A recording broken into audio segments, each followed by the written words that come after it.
Wouldn't it be great if someone could give you a step-by-step guide to designing the perfect online business? And of course, everybody's unique. We've all got different budgets and different amount of time available, and also different skills and backgrounds and level of ambition and level of goal and confidence in making decisions. So what might be the perfect business model for one person might be absolutely terrifying for another, or what sounds really sort of solid and reliable for one person sounds far too much active day-to-day hands-on work for the next person. So on this sort of spectrum of active and passive, obviously the holy grail of the perfect online business for anyone would surely be as passive as you can get it. So you do some work once and it keeps on earning for you, or you create something once and it keeps on earning for you. So that's one of the things I do like about things like self-publishing, is that you create those ebooks once and they keep producing, whereas something like coaching online is great, but as soon as you stop those coaching calls, you stop getting paid,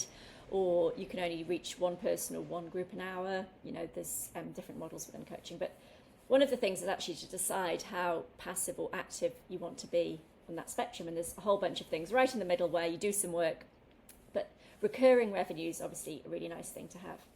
So before we get into that, what's recurring revenue and how to create it, let's just start at the very top. Do you want to create a product or a service? So a couple of examples of services would be coaching or consulting, some kind of freelancing, and that could be on any topic. You could be a nutritionist and teaching or working with coaches, or working with your clients one-on-one, just bringing it all online. So that's fairly active work, but it's very nice lifestyle. You can choose your calendar, you can do all your marketing online, and you can set your time availability. You can get more specialized as well by being online rather than just having to serve the local area you live in geographically. And something more passive, well, the most passive thing would really be just to have your funds tied up in some big investment fund and they just pay you a dividend. That's truly passive. But what some of the more passive online business models would be things like creating ebooks or some sort of digital asset that you then sell through a platform like Amazon. Even if you do something like create a digital product and sell it through a platform like Shopify, you've still got to do quite a lot of marketing with Facebook ads or content on social media or TikTok, or you need to do something else to let the customers find you, and then you bring them into your Shopify offer.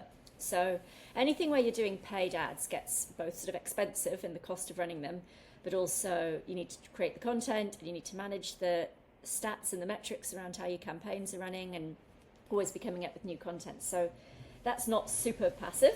But if you get it right and you can create good ads and find your customers online, then you can really get scaled up and very profitable very quickly, especially if it's a digital asset. So a few other things to think about are which platform do you want to be on? So we've talked about active versus passive. There's pros and cons of both. Like, at least when you're doing active coaching work, you collect the money, people can pay you up front for the coaching hour, you turn up for your hour, you do your call, everybody walks away with what they needed. You've got money, work from home, they've got the help they needed on their business or personal thing. So another big variable in sort of how your business will look and feel and what you'll have to do every day is whether you're selling business to business or business to consumer. So they're usually called B2B or B2C.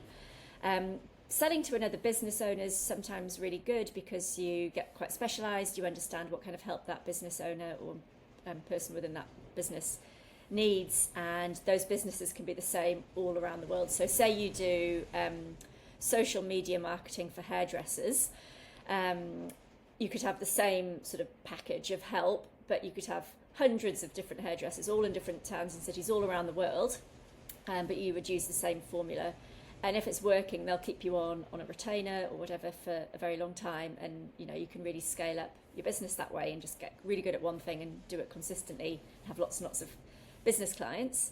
Or you could do something that's kind of a consumer product. So things like my ebooks I sell on Amazon, they're sold to individual customers who are browsing for something for personal interest or self-improvement, and they buy a $5 ebook. Amazon takes care of the admin in the middle of collecting the payment and delivering the book, so that makes my life easy. So I think the kind of a nice mid-ground is something like publishing is a good one.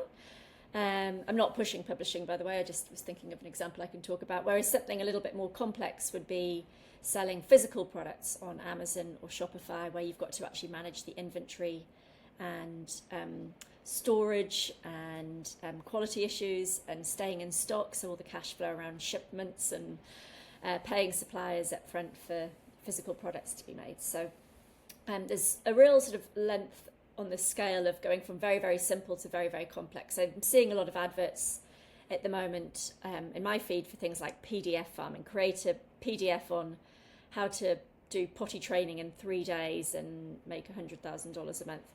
And it's written by AI. It's a very simple digital download. It's probably, doing great in the short term. It doesn't feel like a 10-year business selling a PDF about potty training. But it might be some quite fun, fast, learning curve and some quick cash and something you could scale up and maybe, with some of the marketing skills, build a funnel with some of the high ticket stuff off the back of your, little PDF that's for sale. Another thing to think about in designing your perfect business is how much you're willing to hand off to somebody else to do on the day-to-day work. So, for example, in my business, one of them where we run Facebook ads, I'm very happy to record the Facebook ads, but I don't. This is for a software business that I run for some Amazon-related stuff. So I've got a guy in Sydney runs the Facebook ads for me, though. I record them and give him the content, and he runs them and tweaks them and adds pixels and reports back to me once a week on how much I've spent on the ads and how many customers that's led to.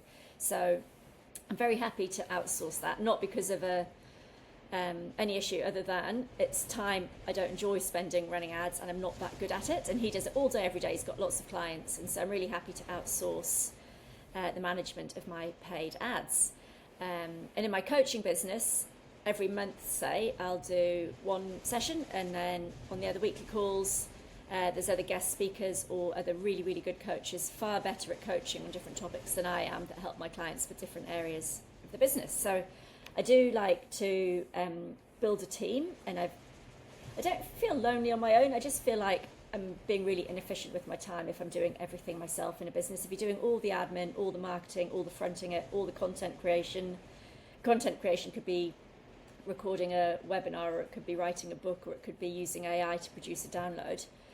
That's probably the single best thing to get good at, because everything else can be outsourced. You can outsource admin very cheaply and well. You can outsource things like social media management. I hate that, and I don't use social media myself, so it's hard for me to do a good job of my own social media. So very happy to talk on this channel because it's sort of free flowing and what I do all day every day. But say doing ad management, I'd be horrible at, and really happy to outsource that. So as you design your business, you need to look at the kind of the daily, weekly and monthly workflows and see which bits you're going to both enjoy doing and be good at doing. And then also the economics of outsourcing the other bits, because admin helps cheapen plenty of it. And there's some really good people out there who'll do the admin. But some of the more skilled stuff, say you needed a salesperson to bring in high ticket clients for your agency, that's going to really cost you to find somebody good and keep them and pay them enough commission to motivate them. So that's just something to think about. So when you've got some ideas for an online business, and there's plenty of them out there, we've done quite a lot of brainstorming in this channel, got more to go. If you say looked at the 50 side hustles that ChatGPT suggests for 2026, if you looked at the daily and the weekly and the monthly workflows, what you would actually have to do as the owner of that business consistently and well to make that business go well, have a look at what those tasks look like, how long they would take, what's the potential return on that versus the effort and cost to get going and produce the goods. So I really like digital only for that reason. I think while I've had good success with selling physical products on Amazon, did really well with that, sold one of those businesses for 7 figures, which was a highlight of my online career. I have to say I'm all online these days. Happy to front stuff in person, but from home, not traveling. I don't do the big 3-day events or speaking tours on stage anymore. All my coaching business can be online. And thanks to lockdown years, we've had, everybody is quite used to doing a virtual summit or an online coaching call. We enjoy stuff in person, but it's not essential for any business now, really. Well, some businesses. So have a look at the daily, weekly and monthly tasks and workflows that would be required for all these different side hustles, and make sure you pick something that's good for you. You know, something, if you've still got your day job, you can't sign up to something where you have to go and attend other companies' meetings on their schedule all day, every day. Find something with more flexible timing. If you're really creative and enjoy that, pick a business where you get to be creative. Don't be an analyst for a pay-per-click ad agency on the metrics of the ads. You know, work on a design team that produces ads for clients, or something like that. Another really important thing in your perfect business is doing a bit of a gap analysis of your skills and what I just mentioned earlier, this sort of daily, weekly, monthly workflow and the tasks that need to be done well. So if you're not particularly analytical or organised with admin, you know, there's help out there for that. But at the core of the business, what the business is producing and selling and marketing, how are you going to get not just good, but like the best at that? How do you learn how to stay at the front of the pack? Because all these opportunities, there's always going to be some competition. If you're on social media or paying for ads, you know, you've got to have those ads and offers really cut through, a very crowded platform sometimes. And then you've got to really understand the psychology of what the customer's buying from you and make sure your offer really matches what's on their mind, what they're worried about, what they're looking to achieve by buying from you. So to get good at that sort of crafting the offer and delivering a really high quality product and service, you might have some good instincts, you might have a good background, you might have some great ideas, but here's a really important thing for this video, how to design the perfect business. How are you going to upskill and manage your learning and development to be the best in the business? Because, you know, there's often a winner takes all thing. You know, there's you don't want to be on page 82 of Amazon's search results because nobody's shopping there. And if you're not getting clicks and, you know, people seeing your Facebook ads because the algorithm's just seen that nobody's interested in them, then it's going to be really hard for you to get a sale. So designing your learning and development plan is really fun, hopefully, something that you should enjoy doing, getting good at something that's going to be important in your business. There's lots of really cool platforms like Udemy and Coursera if you need to just patch in a little micro skill or learn one technical thing, or you might need a little bit of coaching, or you might need just a few consulting hours from someone on Upwork, or maybe there's something you can outsource as a one-off. You need some design templates, and you're not a designer yourself, so part of your learning and development is sort of learning how to work with designers and get some fresh creative stuff that you can use in your business, and learning how to work with them. You might need to learn how to run an online team, or you might need to learn how the Amazon algorithm works, or how TikTok Shops algorithms working, or you might need to learn best practice in sales funnels and online webinars, because these things change. You know, what's been working in the past, everybody teaches that thing, it gets a bit saturated, the market gets, you know, sort of glazed eyes seeing yet another webinar offer in exactly the same format. And so to stay current and the best, you definitely need to invest in a little bit of learning. And it doesn't necessarily mean expensive learning. It can be books, it can be, you know, books from the best in the business on Amazon who've you know, publish what they do that works, or there might be courses on dedicated learning platforms, there might be conferences or summits. Sometimes those are a big, you know, in-person conference, but they sell the recordings or a virtual pass to watch online.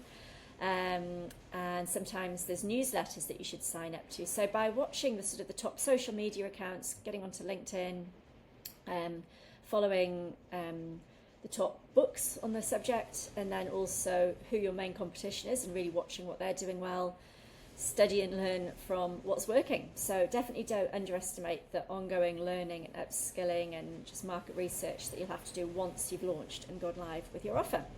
But it's really easy to learn anything you need to learn now. That's the great thing. There's experts on everything, and they're all out there with their, you know, help in every format and for every budget available. So the perfect business obviously has to be profitable. I think there's a lot of people talk about, I want to have a 6-figure this or a 7-figure that. That doesn't really impress me if I haven't seen their bottom line. There's plenty of people with a shop of, you know, a 7-figure Shopify store, but with an 8-figure Facebook ads spend. So sometimes these businesses look great, but they're a bit upside down on the numbers. So getting profitable as quickly as you can is really good. And obviously there's sometimes some upfront expense to get going. Some businesses are more expensive to launch than others. If it's all digital, generally it can be quite cheap now, and with AI, maybe your headcount's lower than it would have been a year or two ago with staffing the business. So we want to keep expenses down, but you really want to not hold back. If you've got an offer that you really believe in and your customers are out there, you really want to spend the time and energy and money to promote it so that you get some good stats quickly. How many people saw the offer? What percentage bought it?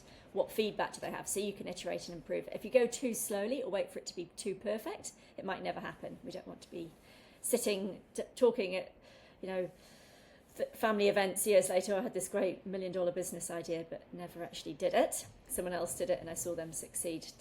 Don't sit on the sidelines too long. Learn and do it by actually doing it and taking the feedback and watching and learning. And you might need a mentor, you might need a business coach, you might just need some technical skills, but you definitely need to have kind of the perfect recipe is a creative idea, a business model that's proven, upgrade your skills, and have a smooth running team with really clear workflows of who's doing what, and then some good systems that help the business run smoothly every day, every week, every month. You get into a nice routine, and being very data driven as well. So making sure that you're tracking not just the sales, which is a nice sort of vanity metric of how much money's coming in, but actually all your expenses, all those costs, minus any refunds, minus your tax bill, then what's left, and that's what you've got to really focus on. So, in summary, designing the perfect business, your step-by-step guide is starting with, are you going to sell products or services? Are you going to create assets or do something a little bit more active rather than passive? Which big platform are you going to build your business on? Is it going to be on Amazon, or is it going to be driven by TikTok videos? Is it going to be a gig on Fiverr or Upwork? Or are you going to be kind of a networker and earn your money by, combining, supply and demand for, say, a job market in a particular industry, and bringing everyone together and having sort of a central platform that you create yourself? Do you want to start an agency? That can be really lucrative, but you obviously have to be a good manager and good at sales and good at delivery and have a really great offer as well. So the sky is the limit with how big you go, but if you choose the right business model, choose a quality product or service that you design and that's got some ownership around it, a bit of a moat that stops other people copying it easily. We'll talk more about that when we're talking about designing our products and services in one of the next videos. And really understanding the workflow. So part of your research is knowing what it would be like to own a business that's got that business model, and making sure it suits you, your skills, and that you can outsource and find help for the bits you're not good at or not good at yet. And then really just having a commitment to discipline and ongoing learning so that you stay sharp and stay current and have a high-performing business that's profitable. So look forward to hearing about your profits, and we all have some good maneuvers along the way between our idea in our head on day one and what we actually end up with when it goes live and we start scaling it up. There's always some tweaks to the offer or the marketing ideas we had or the product ideas we had or the pricing we thought we would get. Maybe we can sell it for more. Maybe nobody wants group coaching, everybody wants one-on-one, whatever your idea was. You thought you would make money through advertising on your podcast, but it turns out that you can do some affiliate partnerships through your podcast and earn more income that way. So all sorts of business models out there. We're going to do a lot of discussion of all the different opportunities and all the ones out there, making sure that, before you pick one, you're really, really aware of everything out there. And it does change, but the big picture is still the same. It's still, if it's online, it's a product or a service, and it's generally through or on one of the big platforms. And there's pros and cons to all of them, and your individual skills and preferences will help decide the best one for you. So if you haven't already watched the video on how your sort of self-awareness, whether you're an introvert, an extrovert, all those factors, how risk averse you are, how ambitious you are, how technical you are, all those sorts of things to help you pick the right side hustle or online business, make sure you watch that video. It'll be in this playlist here as well. And really looking forward to helping you get started with your own online business. So stay tuned, see you in the next video.